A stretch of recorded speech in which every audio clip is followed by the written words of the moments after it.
Welcome to the Business Benchmark Group podcast, where you'll learn how to think strategically about your business and discover that while business is not easy, it doesn't need to be hard.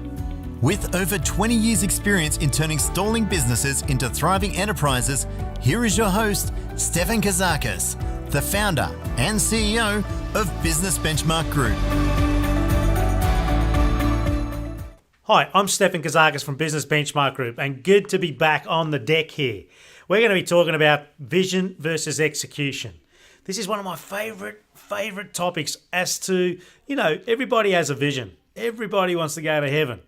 When it comes to execution, where rubber hits the road, or let's call it people doing the push-ups, not so many of us are that enthralled or excited. So, the whole aspect of I'd rather be bored and rich than excitable and broke is all about, hey, where is the consistency? How do we slowly but surely and very predictably are working towards that space called I am moving towards my vision? Ultimately, I am achieving my goals. I am hitting my targets. I am accountable to my actions that are part of my plan. That's the execution part. Definitely where the muscle and the the continual growth for any individual and or their business and their team and their life is where the wins are. So we're going to be talking about vision versus execution. We're going to be focusing on what it takes to be an outcome-based thinking individual, an outcome-based thinking organization, where the focus is totally on the productivity and the predictability. How we ensure that if something goes not exactly according to the plan, we address it really, really quick. We ensure we're really clear about what our core is. And we're constantly asking the questions because they're so basic and would be absolutely crazy for not asking these three questions. What's working? What's not working? And what am I doing about it? So, I always think about the people who have the gunner mentality. I'm going to do this. I'm going to do that. And we're talking about execution now, right? Those people, in my opinion, are the ones that are always going to play in the space called mediocrity. I was gonna. Just think about it. Are you or are you not a doer versus are you or are you not a gunner? You either are or you are not. In saying all that, let's get into this podcast. There's some really cool information about to be shared. Enjoy. My name is Stefan from Business Benchmark Group, where we help overworked and underpaid business owners learn the privilege lesson called leverage. In your business, if you don't have 100% alignment with what it is that's important, what it is that helps you keep on moving forward, if you have a sense of 90% alignment and not 100%, if you have a sense of 99% alignment and not 100% for what is your vision and what it actually stands for, you will most likely hit and miss the activities that are needed for you to get there in terms of the minimum time. So I've heard two very good stories here this morning, but more importantly, there's probably others that have been bandied in the room in your meet and greet, in our networking stuff. But most importantly, guys, for most of you that know me, there is a very key catchphrase for where I come from, and I swear by this. And I had to learn it by hanging around some of the best in the world, mentors and advisors, right? You've got to go slow to go... You've got to go slow to go fast, okay? I'd rather be bored and rich than excitable and broke, right? You want to start juggling a few more balls because you're pretty good at juggling one ball, but I'm going to try 4 or 5 balls. I'm going to tell you, your opportunity in life, your ability to get to a finish line and grow from there is going to be impacted. You're going to be slowing yourself down unbeknown to you because it's excitable. Juggling a few more balls, dropping a few, getting them, oh, that's a great idea, distracts me from the one I should be working on. That is called nothing more, nothing less than misalignment for what's important. So when you think about execution, and execution with clarity and confidence, self-belief, you think about self-belief as a concept. Who's heard of W. Clement Stone, in insurance industry, one of the stalwarts, right? The guy had an inverse paranoia issue. Does anyone know what inverse paranoia means? So someone will come up to Mr. Stone and they'd say, oh, we've just lost our best salesperson. He goes, that's fantastic. There must be a better one out there. Our sales are down Mr. Stone, our sales are down. Fantastic. Let's review our sales process and figure out which step are we losing the conversion at. He never saw anything from a negative light. He always was glass half full. Now, when you think about yourself and you think about your vision and you think about the self-talk that goes on, your self-belief, when you think about the people you hang around with that might ultimately hamper or give you fodder to feed a negative talk, you've got to ask yourself a question. At what level are you having positive talk, or are you in a positive environment to ensure that you are moving your opportunity forward? Critical factor for success, seeing things from a half-full perspective. And you just noticed up there, who cares if there's another 1,000 hamper supplying businesses in the world? What's my hamper business doing is the most important thing, right? There is enough for everyone, and come from an abundant perspective, right? You've got to have some rules, you've got to have some criteria, but you've got to have alignment for what's important.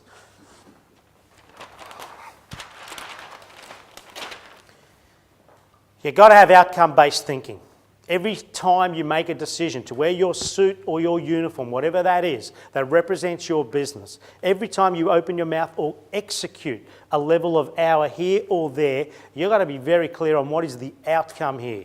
What am I trying to move forward? What is the sequence that I am connecting here to get me to an outcome? If you do not advance your outcome-based thinking, then you're going to be very busy and not so profitable, okay? So you've got to get really, really good at that. You've got to become a student of productivity.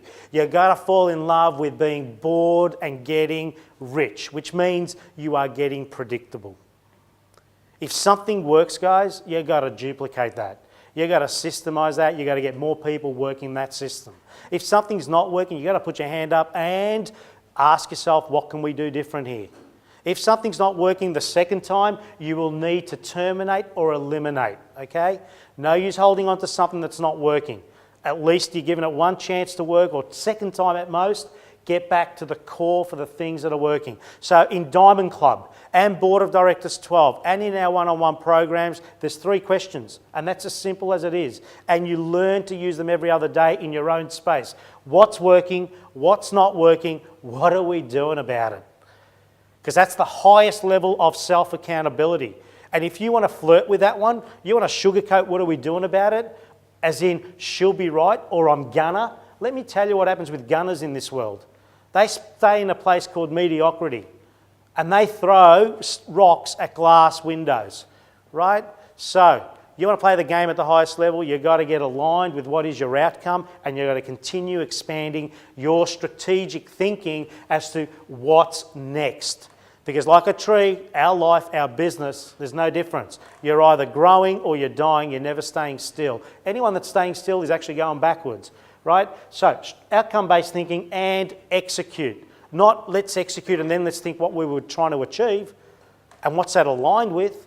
Because let's face it, guys, most of us work 60, 70 hours on average until we get to a point where we're working 30, 40 hours on average. And damn, you say at some point you could work 10 to 20 hours on average a month and you've done your best work. I know for a fact that 4 hours a day, your best work is done. The rest of it's just making a boss or making your employees feel good that you're still there. I'm serious. 4 hours a day, you get your most productive, most effective, most valuable tasks done. That's for everyone on the team, from the newborn apprentice to the most executive person in your business, including you, the business owner. You've got to become a student of that way of thinking. You have to go that way. Prioritization. Geez, I had a hard time writing that. Priorities. When we think about priorities, we're living in a world where they could change by minute. There are so many choices right now. There are so many options right now. There is so much things to be done. So let me just say this. Prioritization is more about less than way more that needs to be done. You've got to almost get tighter and tighter and tighter in terms of the things that need to be achieved versus the 50, 100, 200 things that need to be done. Do we understand that? And that's in alignment with what? With a plan. a vision. If you don't get tighter and tighter for the good work, then you're going to be caught being busy and busy and busy, and you're never going to break that cycle. So prioritization is about the critical few versus the trivial many. You've got to become an advocate, a student, an accountability partner to the point called what are the critical few versus the trivial many. In other words, for Board of Directors 12 and Diamond Club coming in the next couple of sessions, you will work on a list that says, what are the 3 things that I need to achieve every day, non-negotiable, versus the 50 things that need to be done, for which what I don't complete today will be done tomorrow. Does that make sense? But the 3 things that need to be achieved, when does that need to be done in a perfect world, guys? Someone? In the AM hours when your energy is up. Don't give me your best work at 5 to 7 and the family's waiting for you anxiously to turn up to the dinner table. That is not the time to do the important work. The important work must be done in the morning. And guess what needs to be the last thing you do before you leave? Let's call it your place of work, your desk or whatever that is in your space. Guess what is the last thing that must be done, and you must build intensity around this? It's your 3 things that need to be achieved tomorrow morning list. That needs to be signed off on before you leave your office. That's the last thing. Before you flick the switch off, that is the last thing. I'm giving you tips here now, right? So as you get better at that, you start viewing your day-to-day, your week-to-week with sequence from an outcome-based perspective. Because the 3 things that need to be achieved are in alignment with what? What is the biggest theme for this quarter, this 90 days that we need to execute and now make it a progressed part of our business. And in the next 90 days, we'll figure out what's the next theme. And the next 90 days, we'll figure out what the next theme, until you get so good that the 12-month themes are coming in. Michael, you were on year 2, Michael from Core Impact, great fitness, personal fitness studio just up the road here. Second year, Board of Directors 12. How intense was the goal setting this time around versus the first time? More intense, but it was more exciting second time. You know what you need to know now. You have predictability about where you need to go, and therefore the hand goes up. This is what we're doing. With confidence. That's the difference when you keep on rehearsing this stuff, right? So, life and business is nothing more, nothing less than being aligned.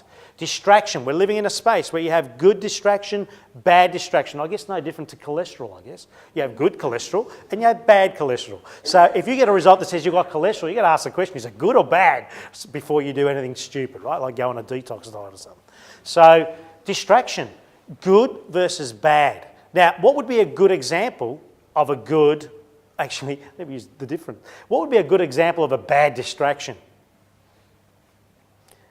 My cousin that I don't really care about rings me in the middle of the day, and my phone's ringing because it's right on my frigging desk, and it shouldn't be, but it's there. And I'm in the middle of just nailing a proposal, but my long-lost cousin, or dare me say my long-lost friend, rings me up and says, "Oh, I just came across your name, and we should catch up sometime in the next 4 years." And it's like, that's a bad distraction. Why did I let that happen? What was the decision I made to pick up that phone to answer that distraction? And more importantly, guys, what did it get in the way of completing? Okay? So there's got to be some rules. There's time to have your phone on your desk, faced up, because you know what? It might ring and that's the $1 million deal about to come, right? And there's times to just put it away. Put it away, turn it over, put it on no vibration, no nothing, right? Emails are the same, good, bad distraction. What if you get that phone call or that knock on the door from the team member that says, that proposal we've been working on, there's been a massive development, our opposition's just won it. Is that a good distraction? That is a good distraction, because that needs an immediate team meeting. What the hell happened here? What happened? The feedback I had on Monday morning's meeting was this was moving in the right direction. Where did we go wrong not to have understood we missed that opportunity? Good distraction, right? So you'll become an advocate of what is good and what is bad. Patterns. Life is a mirror. Your pattern right now, some of it is good, as in you are using logic when you decide how you're investing your time, how you're being productive, how you're creating value. You are good at it. But then there's the other half that you are not so good and you actually suck. And life is a mirror. And until you break a bad pattern, it's going to follow you just like a bad smell. Pattern breaks. What are the techniques? What are the strategies? What are the self-disciplined aspects to pattern break? We refer to that in our community, in our organisation as default diary. Where was I meant to be versus where am I and what the hell was I thinking? So we do default diary ratios. Actual versus default. What are we striking as a ratio? And all I look for personally, guys, because it took me about 7 years to master this, and I am an 80% plus of my default diary to actual execution. What it takes is the self-discipline to mark up 50% of your default diary, if it was a perfect world diary, telling me where I needed to be for 50% of my time, which is your highest value tasks, which is where you're building and growing team, business, customers, supply chain, boom, boom, boom, right? If you don't have that in your diary, you'll be in trouble. If you've got a diary with no white spaces in it at all, you're doomed. You're doomed. You're tired, you're overworked, you're overloaded, you are over, and nothing's showing for it. No money in the bank, problem. Okay, I lose passion at that point. I'm also starting to get a bit hazy and daisy about purpose because I'm overworked and overtired and no money in the bank. You guys know what I'm talking about. It's a bad crossroad, that one, but it happens. 13% of the world's population run a business. 5% of that 13% ever get to $2 million turnover ever in their business. Just think about that for a moment. Business is not easy, it doesn't have to be hard. You've got to start getting some of the disciplines in play. If there's one thing I can leave you with today, other than the clients that are not clients yet, there will be a time that you will put your hand up, and that's cool. It'll be on your time.